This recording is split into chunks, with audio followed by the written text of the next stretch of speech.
Hello everyone, welcome to my channel. आज आपण Vidarbha special कणकेची उकडपेंडी बनवणार आहे.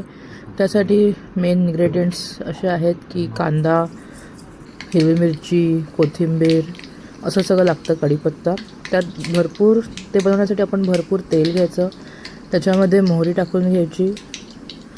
मोहरी फुटायची वाट बघायची. मोहरी फुटली, तडतडली की मग त्याच्यामध्ये शेंगदाणे टाकायचे. शेंगदाणे हे मी कच्चेच टाकले आहेत. शेंगदाण्याचा थोडा कच्चेपणा जाण्यासाठी त्याला थोडंसं तेलामध्ये परतून घ्यायचं. पूर्ण नाही शिजवायचं, नाही तर ते नंतर जळू शकतात. शेंगदाणे थोडे हलके होईपर्यंत तेलामध्ये तळून घ्यायचे. तर शेंगदाणे होत आले आहेत. आता आपण त्याच्यामध्ये बाकीचे इन्ग्रेडियंट्स टाकूया. त्यामध्ये आता आपण बारीक चिरलेल्या हिरव्या मिरच्या टाकणार आहेत. मी 4 ते 5 हिरव्या मिरच्या घेतलेल्या आहेत बारीक चिरून. आणि कढीपत्ता हे मी 4 ते 5 कढीपत्त्याचे काड्या घेतलेल्या आहेत. पानं लहान होती म्हणून जास्त घेतले. त्याच्यामध्ये हिंग टाकून घेतलं पाव चमचा आणि हे सगळं व्यवस्थित तेलामध्ये होऊ दिलं. तेलामध्ये सगळ्या गोष्टींचा फ्लेवर उतरायला पाहिजे, स्पेशली हिरवी मिरची आणि कढीपत्ता. आता आपण त्याच्यामध्ये कांदा टाकणार आहे. कांदा बारीक चिरून घ्यायचा. मी 1.5 कांदा घेतलेला आहे, जवळजवळ 1 वाटी. कांदा थोडा ट्रान्सपरंट झाला, कांद्याचा कच्चेपणा गेला की मग आपण त्याच्यामध्ये बाकीचे इन्ग्रेडियंट्स टाकणार आहे. आता तुम्ही बघू शकता कांदा थोडा ट्रान्सपरंट झालेला आहे.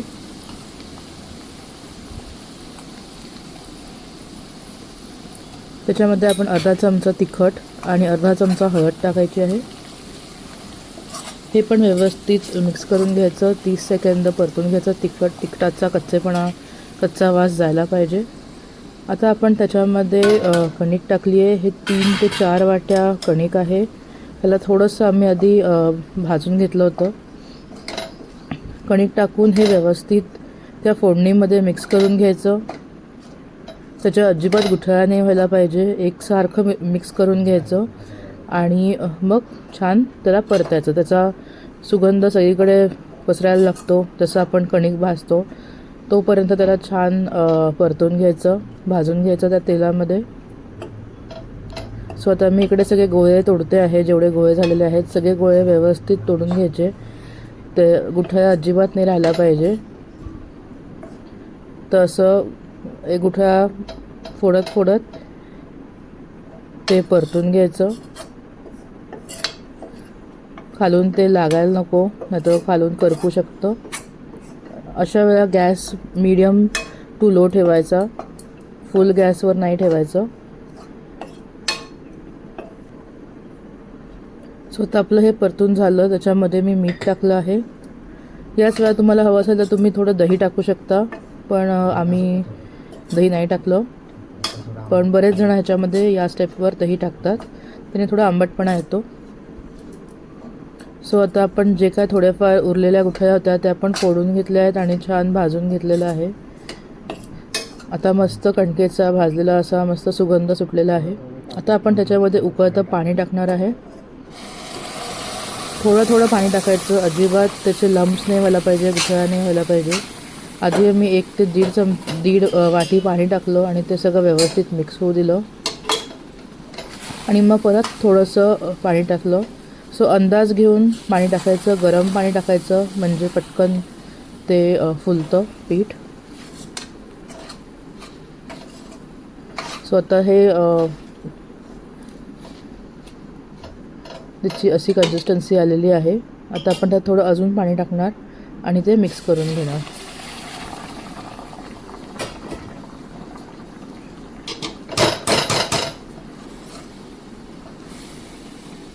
हे असं व्यवस्थित त्याच्या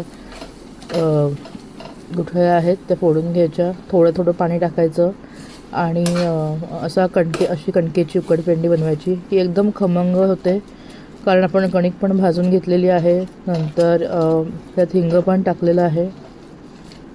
कढीपत्ता, हिरवी मिरची, हिंग असं मस्त त्याला फ्लेवर येतो.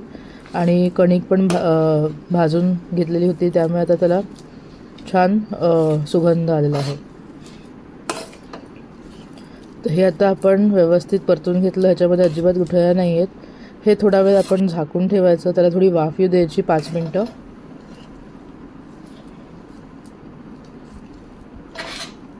तुम्ही आता इथे कन्सिस्टन्सी बघू शकता. थोडं चिकट असतं हे कणकेचं असल्यामुळे, पण चवीला खूपच छान असतं.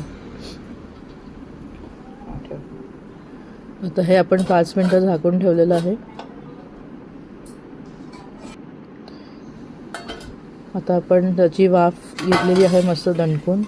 आणि आता त्याच्यामध्ये आपण तेल टाकलं. हे कढवलेलं तेल होतं आमच्याकडे, म्हणजे त्याच्या तेलामध्ये तेल गरम करून त्याच्यामध्ये मोहरी आणि हिंग असं टाकून तेल गरम केलेलं होतं. तर ते वरून टाकलं आणि थोडीशी कोथिंबीर टाकली. हे सगळं व्यवस्थित मिक्स करून घ्यायचं. ते कढवलेलं तेल टाकल्यामुळे ते अजून खमंग लागतं आणि फ्लेवरफुल लागतं. स्वतः आपली उकडपेंडी तयार आहे, विदर्भ स्पेशल.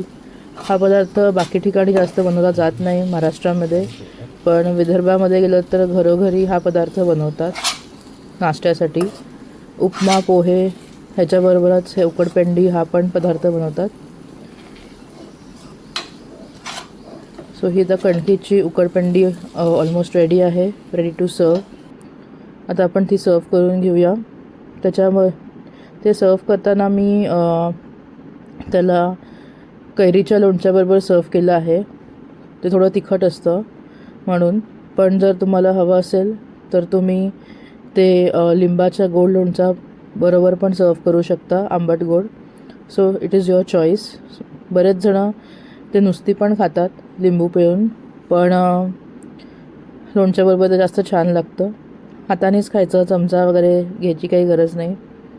सो हे लिंबाचं हे कैरीचं लोणचं आहे, घरचं बनवलेलं. सो हे कैरीचं लोणचं आणि गरम गरम उकडपेंडी तयार आहे. तुम्ही ही नक्की ट्राय करून बघा, तुम्हाला आवडेल. आणि इझी आहे, जास्त काही वेगळे इन्ग्रेडियंट्स लागत नाही, सगळं घरीच असतं सामान, त्यात बनतं. सो येस, खमंग उकडपेंडी इज रेडी टू ईट. तुम्ही ही रेसिपी नक्की ट्राय करा आणि कमेंट्समध्ये सांगा की तुम्हाला कशी वाटली. आणि मी अजून अशाच रेसिपीज शेअर करेन. येस, हे मी लिंबाच्या गोड लोणच्याबरोबर पण सर्व केलं होतं. सो हे पण खूप टेस्टी होतं, प्रत्येकाच्या चॉईसप्रमाणे वेगळं वेगळं. Thank you for watching. बाय.